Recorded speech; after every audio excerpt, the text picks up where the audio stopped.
Olá, amigos, sou Claudete Moura. Estamos dando continuidade aos nossos estudos do Livro dos Médiuns para maior entendimento da mediunidade, para que aqueles que trabalham em reuniões mediúnicas ou aqueles que estão sentindo espontaneamente o surgimento dessa faculdade possam então se instruir, se educar, porque a mediunidade, como nós já falamos várias vezes, é um dom de Deus, é uma faculdade que é dada ao médium para ele evoluir, principalmente ele, e também ele trazer para todas as pessoas à sua volta os ensinamentos que vão fazer com que essas pessoas também progridam espiritualmente. No programa anterior, nós estávamos falando de médiuns inspirados, de médiuns de pressentimentos, de médiuns proféticos, e faltou então só um arrematamento no que diz respeito à faculdade dos médiuns escreventes, que são aqueles médiuns de psicografia. Então, essa faculdade, pelo caráter letrado da doutrina espírita, o que é isso? A doutrina espírita, ela tem um caráter meio que intelectualizado, tem como está falando, um caráter letrado, quer dizer, dá explicações de muitas coisas que nós precisamos saber. Então, trouxe muita contribuição essa faculdade dos médiuns escreventes ou de psicografia, trouxe muita contribuição no aspecto da pesquisa, porque foi através desses médiuns de psicografia que foram feitas grandes pesquisas a respeito da doutrina. Os espíritos foram então questionados a respeito de muitas coisas e através desses médiuns eles puderam trazer essas anotações até nós. Também nós podemos ter essas identificações de comunicantes através do estilo literário. Muitos literatos que já deixaram a Terra e continuam no plano espiritual, continuando mandando mensagem, escrevendo. Então dá para a gente conhecer esse estilo deles através da psicografia. Também nós podemos ver a comprovação de narrativas, porque às vezes a gente tem alguma dúvida, mas os espíritos vêm e nos trazem as respostas. Ou então a comparação de caligrafias médium-espírito, seja no aspecto da difusão dos postulados dos médiuns, ou então os contemporâneos de Allan Kardec, Leon Denis, como Leon Denis, e os que vieram depois. Esses médiuns que vieram depois de Kardec, nós temos aí na Inglaterra, nos Estados Unidos, a médium Eleonora Piper, que foi uma das pioneiras na mediunidade. E nos brasileiros, aqui nós tivemos a Zilda Gama, que quase não é conhecida, mas foi uma médium excelente. Tivemos Dona Ivone Pereira, tivemos Francisco Cândido Xavier, temos Divaldo Franco, Raul Teixeira, além de muitos outros que têm contribuído eficazmente para o desdobramento e atualização dos postulados doutrinários, do espiritismo e das aplicações. Então esses médiuns contribuem demais para o nosso conhecimento. Então a psicografia, ela valida para a doutrina espírita esse provérbio latino que diz: palavras voam, a escrita fica. Porque nós já comentamos aqui algumas vezes que na época de Kardec não tinha um gravador, não tinha um aparelho celular para gravar o que os espíritos estavam passando.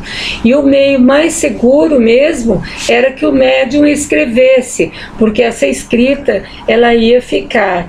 Então, através da escrita, atesta-se a existência dos espíritos, a fixação dos ensinamentos desses espíritos, com um repasse fidedigno a um grande número de pessoas, muitas pessoas, através das mensagens, dos livros psicografados, podem então se inteirar da mensagem desses espíritos. Então aí nós terminamos o capítulo 15, passamos agora para o capítulo 16 da segunda parte, onde Kardec fala de médiuns especiais. O que são médiuns especiais? Ele vai falar em algumas aptidões especiais dos médiuns. Então no item 185, ele fala o seguinte: além das categorias já enumeradas, então, no decorrer dos nossos programas, nós falamos muito a respeito de mediunidade, a respeito dos diversos tipos de mediunidade e dos diversos tipos de médiuns. Mas Kardec fala que além dessas categorias que nós já falamos, a mediunidade apresenta infinitas variedades, que constituem os chamados médiuns especiais. Então, o que são esses médiuns especiais? Eles são dotados de aptidões particulares, ainda não definidas às vezes. A natureza das comunicações está sempre relacionada com a natureza do espírito e traz o cunho da sua elevação ou da sua inferioridade. Então, através de uma comunicação, nós vamos saber se o espírito é mais intelectualizado, se o espírito tem uma moral mais elevada ou não. Então, através dessa comunicação, nós vamos saber também do seu saber, ou seja, do que ele sabe ou da sua ignorância, porque tem espíritos pseudo-sábios, como Kardec considerou naquela escala, a partir do número 100, deu o livro dos espíritos. Ele fala dos espíritos pseudo-sábios, que acham que sabem, e o que eles dizem, eles acham que é verdade. Pode ser que seja verdade para eles, mas ainda eles estão num estado de ignorância a respeito de muita coisa. Então, os espíritos usam o seu saber ou a sua ignorância, usam o cunho da sua elevação ou não, sempre em combinação com o médium.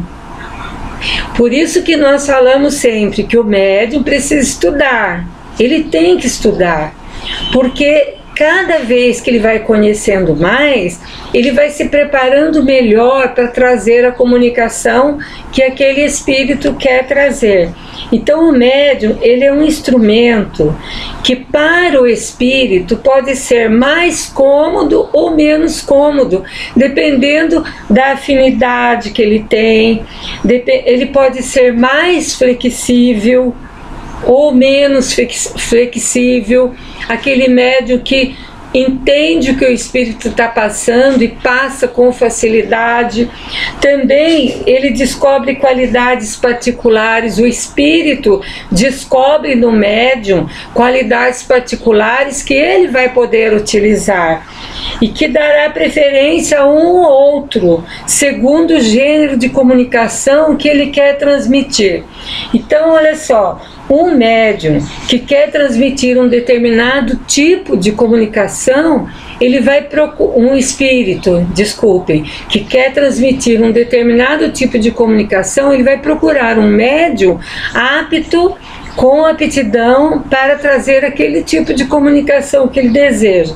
Por exemplo, existem médiuns também que, independente dele ter ou não essa aptidão, como ele é um médium que sintoniza muito bem com o espírito e é capaz de trazer fielmente aquilo que o espírito está passando, ele pode ser um médium que escreve excelentes poesias como médium, mas no dia a dia ele não sabe fazer nenhum verso, nunca fez, e não sabe fazer. Então, qualquer que seja a flexibilidade do médium, as comunicações que ele recebe com mais facilidade têm geralmente um cunho especial. Por isso que os espíritos que querem trazer mensagens através de livros, eles ficam muito tempo trabalhando, sondando o médium para ver se na hora que ele vai trazer a obra que ele necessita, esse médium será capaz de ter uma facilidade ou não para entender aquilo que ele está querendo passar.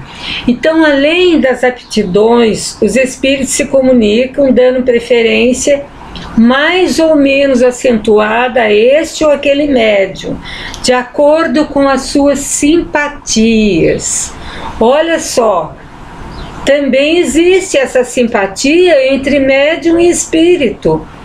Se o espírito não se afiniza com aquele médium, ele não vai poder trazer o que ele deseja. Então, as comunicações são mais explícitas quando existe uma simpatia do espírito para o médium. Então, a gente vê, por exemplo, um espírito, Dr. Inácio Ferreira, ele escreve através do médium Carlos Bacelli e tem uma afinidade muito grande com o médium. Agora vejam bem, essa afinidade não é de agora. Não sabemos se é de outras existências, mas pelo menos quando os dois eram encarnados, eles já se comunicavam, eles já se conheciam. O Carlos Bacelli já estava iniciando como médium. Então, eles têm essa afinidade e daí saem aquelas obras maravilhosas, instrutivas, que eles nos trazem. No item 186, Kardec fala que não basta observarmos a natureza do espírito que envia a mensagem.